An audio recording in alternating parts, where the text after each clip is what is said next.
السلام عليكم، أنا أحمد سمير، أهلا بكم في فيديو جديد.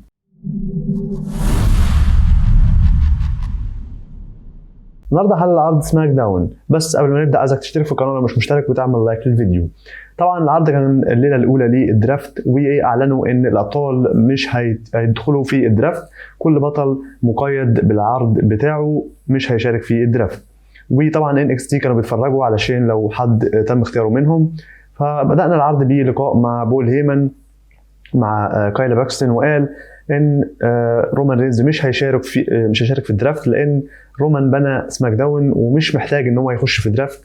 وقال انه من الاولى، علشان هو طبعا ترابل شيف، قال ان انا من الاولى اسيب الدرافت لناس تانية تستحقها لان انا هغيب فتره. فرومان قال ان مش هيخش في الدرافت وبسبب سلطته وكده.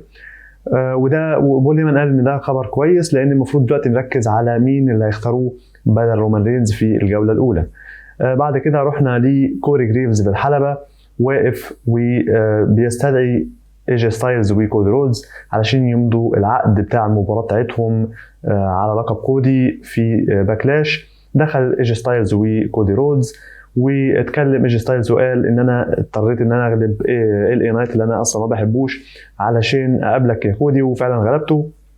وانا عندي حاجه ليك LA نايت مش موجود عنده، اللي هو الاحترام. انا بحترمك يا كودي، ووالدك داستي رودز نصحني نصيحه قبل كده زي ما نصحك، وانا عندي كل الاحترام ليك وبشيل كل الاحترام ليك، لكن الاحترام حاجه وان انا هفوز باللقب بتاعك في باكلاش حاجه تانية. ومضى العقد ايجي ستايلز. كودي رودز رد عليه وقال له ان الفوز باللقب حاجه والدفاع عن اللقب والاحتفاظ بيه حاجه تانية، وده اللي انا هعمله في باكلاش، ومضى العقد. بعد كده رحنا ل كودي رودز وهو خارج من الحلبة. دخل تريبل اتش واعلن انه اول جولة من الدرافت هتحصل، وبما ان كودي رودز بطل ومش هيدخل في الدرافت، فقال لي كودي رودز انت اعلن بتوع سماك داون، وانت طبعا في سماك داون موجود، وانا هعلن بتوع رو. فاعلنوا اول جولة من الدرافت. سماك داون اختار اول اختيار هو بيانكا بالير، واول اختيار من عرض الرو هو جاي اوسو. الاختيار الثاني من سماك داون كان لكارميلو هيز، ودي حاجه كبيره قوي لكارميلو هيز لان يعني هو من NXT، فدي حاجه كبيره المصارع من NXT انه يكون في سماك داون، وهو الاختيار الاول بالنسبه للرجاله يعني في سماك داون، وهو الاختيار الثاني بالنسبه لسماك داون ككل. فدي حاجه كبيره جدا لكارميلو هيز، وبيدينا ملامح ان يخش في مستقبل كبير قدامه. الاختيار الثاني من عرض الرو هو سيث رولينز.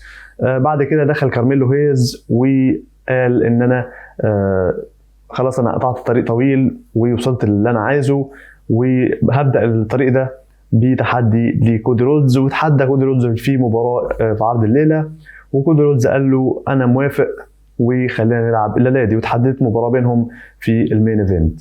بعد كده رحنا لمباراه لبرون بريكر، فاز في 30 ثانيه بسرعه جدا. وحصل جليتش في قلب مباراه برون بريكر، بس جليتش عباره عن شويه صور كده شفناها قبل كده اصلا في عرض رو، وبرضه تلميحات على بودالاس او ايا كان مين اللي هيرجع بسبب الجليتشات. بعد كده نروح لمباراه بين LWO ضد لجنة الفانتازما، ريمستيريو ودراجون لي ضد انجل وهامبرتو، ولعبوا مباراه كويسه جدا. قدر LWO يفوز في المباراه علشان هما بيحتفلوا يدخل سانتوس كوبار معاه الكترا لوبيز، ويقول لريمستيريو ان انا قلت لك قبل كده ان انا ما ضربتش دراجون لي، وانا ما بكذبش وعايز اثبت لك ده.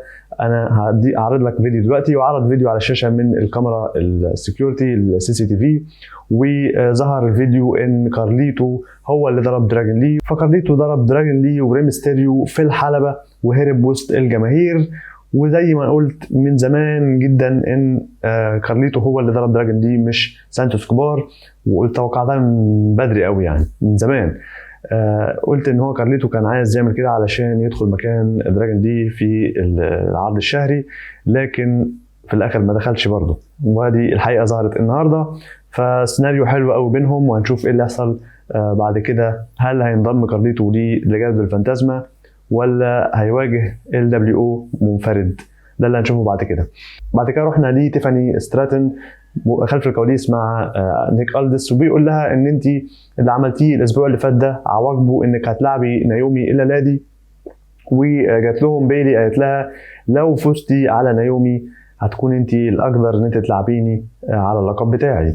بعد كده رحنا للجوله الثانيه من الدرافت اللي اعلنوهم ميشيل ماكول وتوري ويلسون، واعلنوا ان سماك داون اختار راندي اورتن، والرو اختار برون بريكر. اما سماك داون في الاختيار اللي بعد كده اختار نايا جاكس، ورو اختار ليف مورجان. بعد كده رحنا لخلف الكواليس، بول هيمن بيقابل سولو سيكوا، وجاي هو وتاما تونجا. سولو سيكوا بيقول له احنا ايه اخبارنا في الدرافت؟ بول هيمن قال له احنا لسه ما دخلناش في الدرافت او ما تمش اختيارنا لغايه دلوقتي.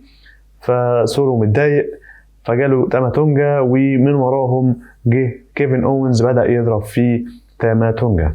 بعد كده رحنا للقاء مع بيانكا بالير اللي بتقول ان انا لولا مساعدة جيد كارجيل ليا ما كنتش هقدر ان انا اتغلب على دامج كنترول، وهم بدأوا ان هم يتفككوا، وعلشان كده احنا هنروح ورا الالقاب بتاعتهم وهنفوز عليهم وهناخد الالقاب بتاعت الزاكابوكي ووريرز. فدخلوا زاكابوكي ووريرز وهم واقفين قصاد بيانكا بالير، فجت لهم من وراهم جيد كارجيل وقفوا وش الوش.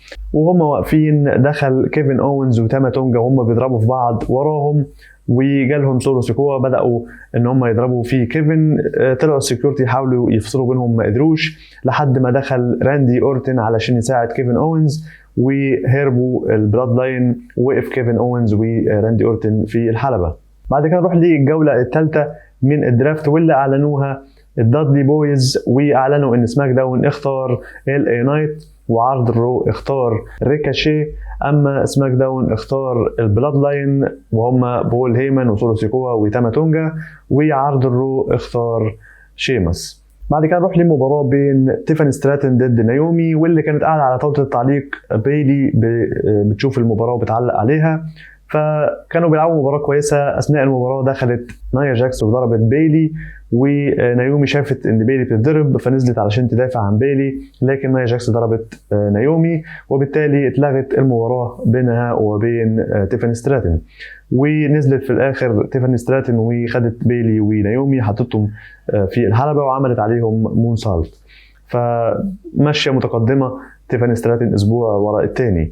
بعد كده رحنا خلف الكواليس للقاء مع ستريت بروفيتس، واللي المذيع بيقول لهم ان هتلعبوا السماك داون الجاي في مباراه على القاب التاج تيم ضد اي تاون داون اندر. فقالوا ان احنا هنفوز عليهم. جالهم اي تاون داون اندر وقالوا لهم ان احنا افضل يعني حاصلين على القاب التاج تيم في التاريخ، ومحدش هيقدر ياخدها مننا ولا انتوا ابدا. بعد كده رحنا لفاينل تيستمنت. كارين كروسو بيتكلم وبيقول ان ايا كان احنا هيتم اختيارنا فين في الدرافت، احنا بنعمل فوضى في المكان اللي احنا فيه، وبيضربوا نيو كاتش ريبابليك. بعد كده نروح للجوله الرابعه من الدرافت واللي اعلنوها تيدي لونج وجي بي ال، واعلنوا ان سماك داون اختار اي جي ستايلز، وعرض الرو اختاروا الفا اكاديمي، وسماك داون اختاروا اندرادي، ورو اختاروا كيانا جيمز. وكيانا جيمز من NXT، تاني شخص من NXT يتم اختياره في الدرافت الليلة دي.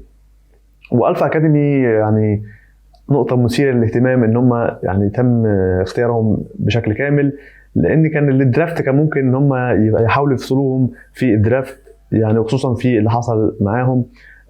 ف مثير للاهتمام ان هم يعني يعملوهم مع بعض. لسه تقريبا القصة بتاعتهم مكملة، وفي نقطة الانهيار بتاع الفا اكاديمي لسه ما جاتش. بعد كده رحنا للقاء مع كيانا جيمز في NXT، وبتتكلم بتقول ان انا عملت كتير جدا في حياتي وخدت اختيارات صعبة علشان اوصل للمكان ده، وهثبت لرو ان انا استحق، وان هم ما اختاروش حد غلط. بعد كده شفنا وهم بيعلنوا عن ان عرض الرو جاي هيتم فيه اختيار الاشخاص دي في الدرافت. ظهر جليتش QR كود، ولو دخلت على الكيو ار كود هيسالك يدخلك على موقع ويسالك شويه اسئله، وانت على حسب اجاباتك هيظهر لك في الاخر نتيجه معينه.